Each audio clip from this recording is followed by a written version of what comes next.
Bom dia, pessoal, bem-vindos. Esse é o canal Quando Deus Me Esclareceu, que é um canal que a gente faz um bate-papo de reflexão, né?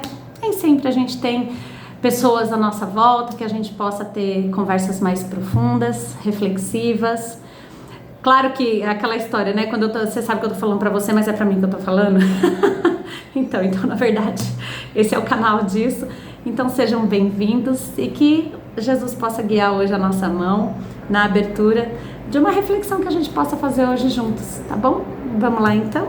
Vou fazer uma abertura aleatória aqui, tá? Sobre o tema o Cristo Consolador. Olha só. Sou o grande médico das almas e venho vos trazer o remédio que vos deve curar. Os fracos, os sofredores e os enfermos são os meus filhos prediletos e venho salvá-los. Vinde, pois, a mim, todos vós que sofreis e que estáis sobrecarregados, e sereis aliviados e consolados. Não procureis em lugar nenhum a força e a consolação, pois o mundo é incapaz de dá-las. Deus faz a vossos corações um chamado supremo pelo Espírito. Escutai-o, que a impiedade, a mentira, o erro, a incredulidade sejam eliminados de vossas almas doloridas. Estes são os monstros que sugam o vosso sangue mais puro e que vos fazem feridas quase sempre mortais. Que no futuro, humildes e submissos ao Criador, pratiquemos sua lei divina. Amai e orai. Sede dóceis aos Espíritos do Senhor. Invocai-o do fundo do coração e então ele vos enviará seu Filho bem-amado para vos instruir e vos dizer essas boas palavras. Eis-me aqui, venho a vós porque me chamastes. Gente, saber que o próprio Cristo olha por nós. Saber que ele não delega essa tarefa para outra pessoa. Essa tarefa de olhar pela gente, o Cristo faz questão de fazê-la pessoalmente. Não é maravilhoso? E aqui ele fala uma coisa muito interessante. Outro dia eu estava conversando com as crianças, eu participo da evangelização infantil na turminha de 10 e 11 anos, né? E outro dia eu estava conversando com eles, né? A diferença de alegria e de felicidade. Esse mundo, o mundo, ele traz muitas alegrias pra gente, né? São umas ilusões gostosas, né, gente? Fala a verdade. Né? Traz muitas alegrias. Quando a gente compra uma roupa nova, a gente fica alegre. Quando a gente faz uma viagem, a gente fica alegre. Quando a gente realiza coisas assim, a gente acaba ficando alegre. Mas muitas vezes, mesmo em momentos de alegria, a gente percebe que o nosso espírito não está feliz. Porque a felicidade, ela é um recurso espiritual. A alegria, ela é uma coisa material. A felicidade é uma coisa espiritual e são coisas diferentes. O que muitas vezes a gente acaba, né, se equivocando? O meu espírito está triste e eu busco recursos materiais para suprir essa tristeza do meu espírito. Mas o mundo, ele não pode te oferecer isso. Porque para assuntos espirituais, você tem que usar recursos espirituais. Para assuntos materiais, você tem que usar recursos materiais. E tudo aquilo que é alegria que o mundo traz pra gente, e são muitas, são tantas, né? Em tantas áreas da nossa vida, por mais alegre que você fique no momento, ela é passageira. Você compra o seu carro dos sonhos, meu Deus do céu, você sonhou, você trabalhou, você fez, você juntou dinheiro, você fez tudo, foi lá, comprou o carro, meu Deus, uma semana é maravilhoso, 2 semanas maravilhoso, 3 semanas já está começando a virar normal. Dali um tempo, já é normal. E se o nosso espírito fica buscando, né, compensar nessas alegrias materiais, tudo toda hora vai ser muito provisório. Só que olha como é interessante. Às vezes a gente tem experiências, né? Vamos pegar uma viagem. A viagem, existe a alegria material da viagem. Mas a viagem, ela, em família, com amigos, experiências. Ela traz experiências espirituais, conexões, aquelas experiências que você lembra pro resto da sua vida. E cada vez que você lembra, ela renova seu espírito. Você vive aquela felicidade de novo, aquela alegria de novo. Porque quando a gente compra alguma coisa, né, faz alguma coisa, realiza alguma coisa, come alguma coisa que te dá aquela alegria no momento. Depois, quando você lembra disso, você não sente a alegria de novo. Você lembra que você gostou, que foi legal, que foi gostoso, que foi bacana, ok. Mas você não vive isso de novo. Quando a gente fala de coisas espirituais, você vive aquilo de novo, experiências de conexão, experiências, né? Eu faço trabalho voluntário. Às vezes acontece algumas coisas no trabalho voluntário. Nossa, gente, que aquilo dura para a vida toda. Eu tenho muitos casos que cada vez que eu conto de novo, cada vez que eu lembro, eu vivo de novo, porque aquilo é uma coisa espiritual. E a felicidade, ela é espiritual, ela não é material. E muitas vezes a gente acaba buscando felicidade em recursos materiais, por isso que não dá certo.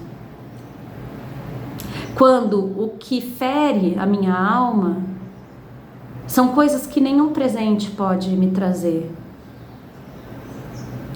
São coisas que eu não vou receber de uma fonte externa. São coisas que eu vou ter que aprender a fazer uma autoprodução. Eu preciso ser capaz de produzir. E nós somos capazes de produzir felicidade. Gente, a gente não pode colocar a carga da responsabilidade da minha felicidade em outra pessoa. Eu sou triste porque o outro não me faz feliz, mas não é função do outro. Se você, que vive dentro de você, não sabe se fazer feliz, como que você quer que o outro saiba? Se você, que vive dentro de você, não se conhece ao ponto de gerar essa felicidade, de criar essas situações, buscar essas situações de felicidade, não de alegria também, mas de felicidade, como que você quer que o outro saiba?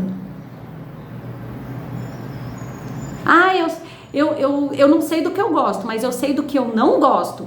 Ok, você saber do que você não gosta é um passo incrível, mas é necessário que você saiba do que você gosta. Porque enquanto você não souber do que você gosta, como que você vai ser capaz de gerar em si mesmo essas situações que vão te trazer felicidade? Como que você vai ser capaz de fazer as escolhas que você precisa fazer?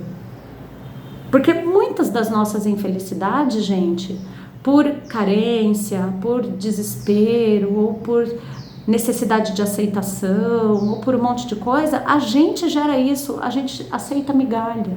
E quando a gente aceita migalha, naquele momento te deu uma alegria, mas a tristeza piorou. Porque na hora que você aceita migalha, você permite que outras pessoas ultrapassem demais os limites. A gente permite isso.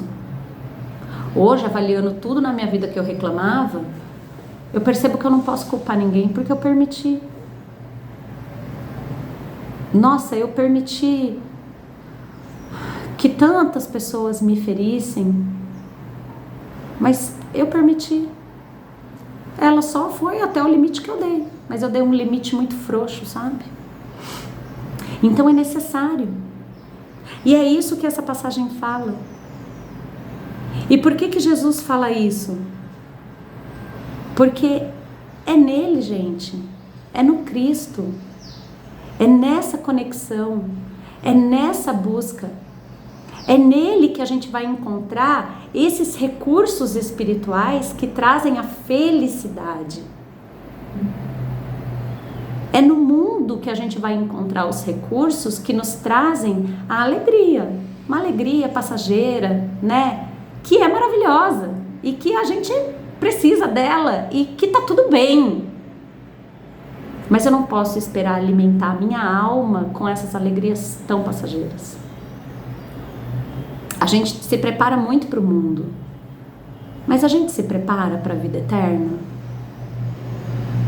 A gente cultiva as sementes certas para a vida eterna? E quem que é o semeador da vida eterna? Quem que fornece para a gente essas sementes? É o Cristo, é o Pai. Então que a gente possa, no dia de hoje, olhar para a vida, para os nossos acontecimentos do dia, com olhos de ver, com ouvidos de ouvir. Isso aqui, né? Isso aqui que está acontecendo. Ok, está acontecendo nesse plano físico, mas e a parte espiritual? O que está por trás aqui na parte espiritual? O que o meu espírito está me falando? Isso aqui faz sentido para mim? Porque quando alguma coisa faz sentido pra gente, dá até aquele frio no peito, sabe? Aquele frio no peito, você fala, nossa, que coisa incrível. Gente, esse é o maior sinal de que isso faz sentido pro seu espírito. Ou é aquela coisa de que, vai ser legal, mas depois, mas tá bom, vai. E depois a gente fica mal. Dá aquela alegria no momento e depois a gente fica mal. Igual quando a gente tá de dieta, né? Aí você come aqueles churros, te dá uma alegria, mas depois você cai numa depressão profunda. Você fala, meu Deus, de novo eu saí da dieta. É uma alegria que depois mina a tua felicidade. Muitas alegrias do mundo, elas minam a nossa felicidade. A gente tem que tomar muito cuidado com isso. Né? É igual responder, a gente ser muito reativo. A hora que você dá aquela resposta de bate-pronto, nossa, que delícia, sabe? Falei mesmo. Mas aí depois, se você está num propósito de crescimento, né, de aprimoramento, de tomada de consciência, nossa, depois essa atitude, ela mina toda a sua felicidade. Então aquele alívio delicioso no começo, que você falou tudo que você queria falar, e que depois você cai numa culpa, que às vezes é muito difícil você se levantar dessa culpa. Culpa é terrível, gente. Culpa corrói a nossa alma. Ela é terrível. A culpa, olha, é um prato cheio pro outro. É um prato cheio pro lado da maldade. Porque é na culpa que o mal age dentro da gente. É aí que ele começa. Então, às vezes, a mesma felicidade que eu tenho de perdoar o outro, eu preciso ter essa mesma felicidade de me perdoar também. Deus não espera a perfeição de ninguém. Nossa, meu Deus do céu. Se Deus esperasse a perfeição da gente, você acha mesmo que Deus é ingênuo nesse ponto de esperar a perfeição da gente? Foi Ele que criou a gente, Ele sabe exatamente. E esse convite que Jesus fala, vinde, pois, a mim, todos vós que sofreis e que estáis sobrecarregados, e serei aliviados e consolados. Gente, isso é uma promessa. Isso é uma promessa. Pode vir que você vai ser aliviado. Talvez. Depois de tudo que você já tentou na sua vida, nessa área que está te incomodando, nessa área que está te torturando, que está deixando o seu espírito extremamente infeliz, a ponto de querer desistir. Talvez, depois de tudo que você tentou, e você já tentou de tudo, será que não está na hora de você tentar o Cristo? Porque Ele te fez uma promessa muito clara. E Ele não dá para trás. Quem sabe fazer essa tentativa, né? Um beijo. Obrigada por vir no canal.